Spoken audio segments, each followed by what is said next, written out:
And we start the news today with the tragic drowning of a 15-year-old boy who drowned while bathing at Balandra beach on Thursday.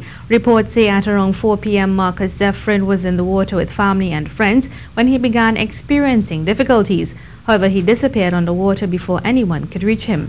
The Coast Guard were called in and a search was conducted. The body was found not too long after. An autopsy is expected to be performed today. And another murder in San Fernando. The victim is yet to be identified. C News understands the bullet-riddled body of a man was found along La Pleasance Road, San Fernando, at around 3 o'clock this morning.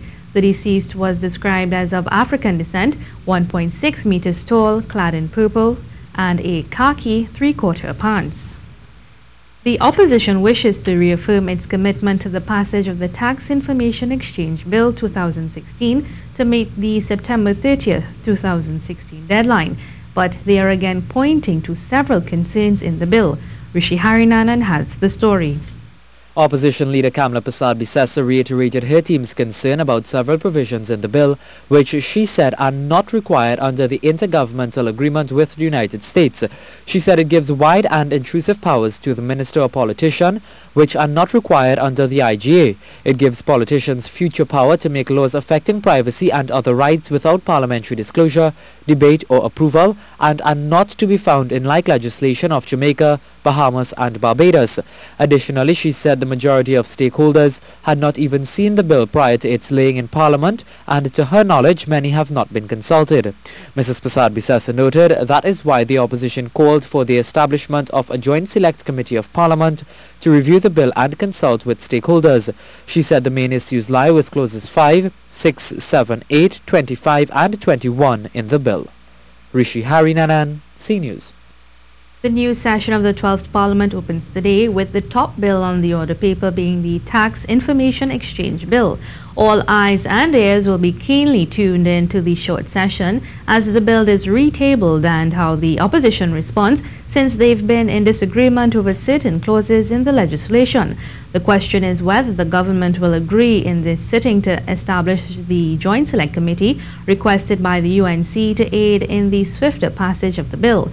The timing and the need for common ground and agreement is crucial, since the FACTA compliance with the United States expires next Friday, 30th September, ironically the same day as the budget reading. Member for Orapooch East, Rudal Mooney Lyle, is urging law enforcement authorities to work toward the safe return of Ria Sukhdeo. Ms. Sukhdeo, who is a mother of two, was kidnapped on Thursday. Dr. Mooney Lyle is complaining that the government has failed to protect the nation. He says they have removed community patrols and other deterrent programs, resulting in easier movement for criminals.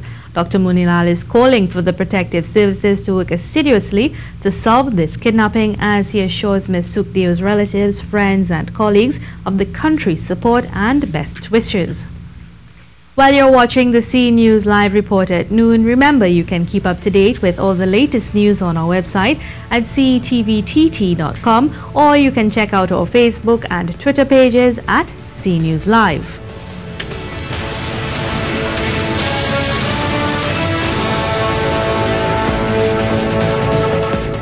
Government will be giving cane farmers a little less than $58 million today.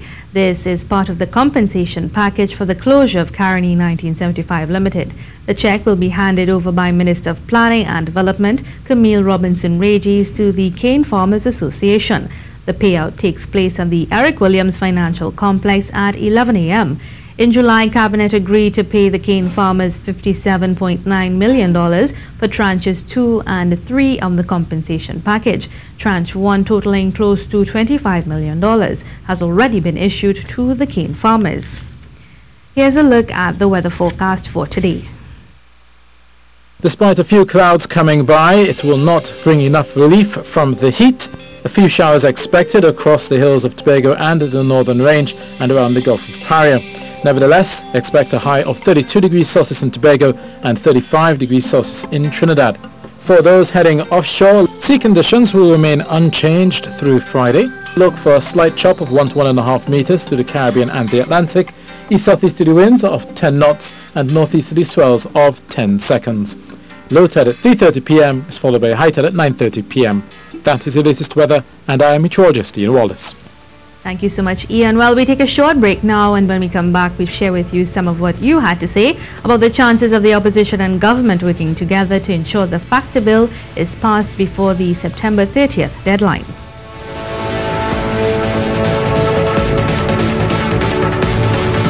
A man has taken over our town. These people deserve their lives back. I'm looking for some men to join me. Is it difficult? Impossible. You ain't never seen a soldier like me. 1, 2, 3, I'm a vigilante. 4, 5, 6, kiss that goodbye. When I pull the gun, then somebody gotta die. We got 7.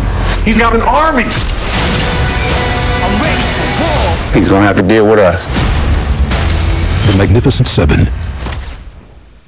Monday nights will never be the same. Be viewing CGV at 8 p.m. for Monday Night Sports with the C Sports team as they focus on local, regional and international sports, including football, cricket, car racing, dragon boat racing, track and field and more. Get in-depth analysis from those who live the game and correspond with us through social media. We're fully interactive. Monday Night Sports, Mondays at 8 p.m. and exclusively on CTV, Trinidad and Tobago television at its best.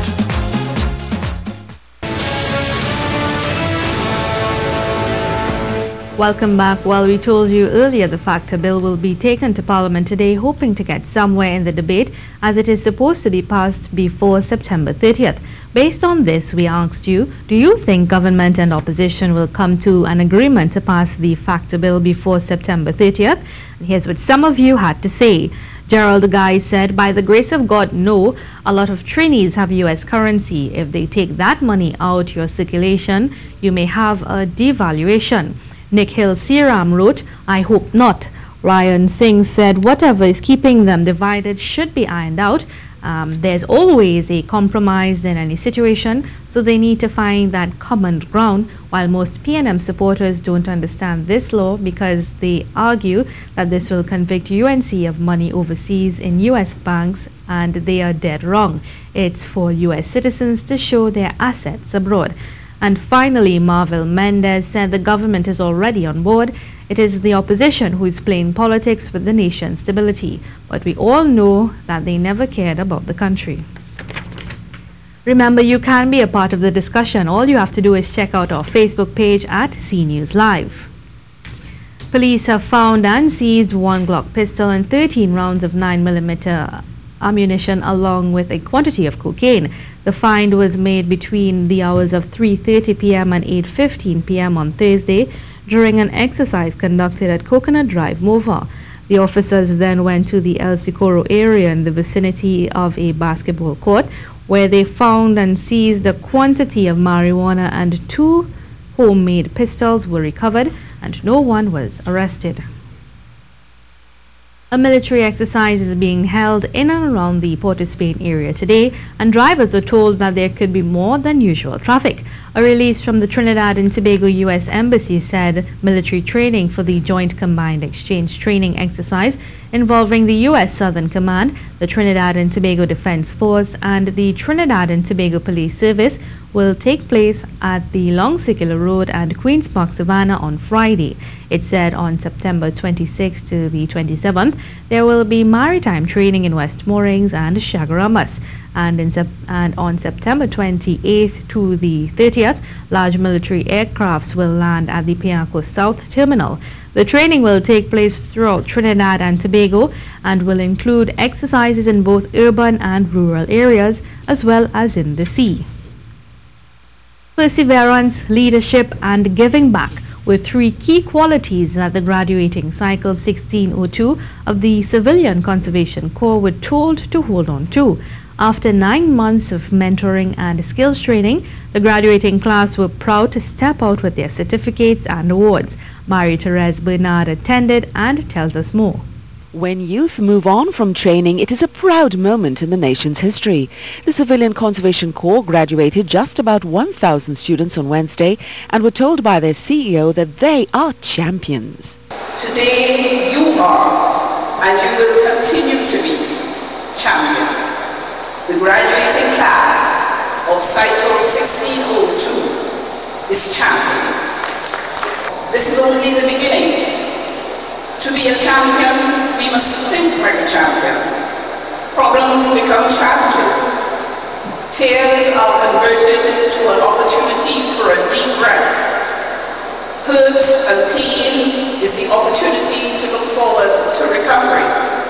Ingrid Lashley, Managing Director, Chief Executive Officer, encouraged the youth to make strides forward and was joined in this endeavor by the United States Ambassador for the Republic of Trinidad and Tobago, John L. Estrada. I admire you, I respect you for taking the step that you have taken. I am standing here and in you I see myself because, as I mentioned earlier, it was not an easy road for me either. Program Director of the Civilian Conservation Corps, Major Cheryl Richardson, urged the graduates to persevere in life. Continue to act on your dreams. Remember, it does not matter how many times you stumble or fall. What matters is you getting up each time and continuing. This process is called determination, and it requires persistence. It is the only way you can reach the finish line. And as the graduates move on with their lives, the winning section, the Northwest Division, celebrated their triumph of taking home Best Region. Marie-Therese Bernard, C News. For a third day, teachers at the Sangre Grande Secondary School stay away from classes as they say a foul odor from the school's sewer system is making it difficult for them to operate. President of the school's Parent Teachers Association, Gordon Otley, said the contractor is expected to do remedial work over the weekend and a report from OSHA officials is expected on Monday. However, he warned that if the report is not prepared and the sewer problem is not rectified by then, the action will continue. And Fishermen and Friends of the Sea is again calling on the opposition leader Kamla Persad-Bissessar and her former Minister of the Environment Ganga Singh to make the National Environmental Assessment Task Force lab reports public. It says those reports contain scientific analysis of 6 specimens and have mysteriously and suspiciously disappeared from every government ministry and authority. FFOS said Mrs. Persad-Bissessar admitted to having the report, but informed that it was discussed at Cabinet that it is exempt from the Freedom of Information Act and from having to be shared, despite the NEATF report being paid for by the public with the expressed purpose of protecting the environment and human health. FFOS is also calling on the past chairman and president of Petrotrin, Mr. Lindsay Gillett and Mr. Khalid Hassan Ali, to make public the laboratory analysis that Petrotrin claims to have done. Roman Catholic Archbishop Joseph Harris has added his voice to the debate on dress code for the nation's teachers. He says there are ways of dressing in which inspire respect in the nation's school children. Archbishop Harris says in Trinidad and Tobago, people have lost a sense of what's appropriate and what isn't.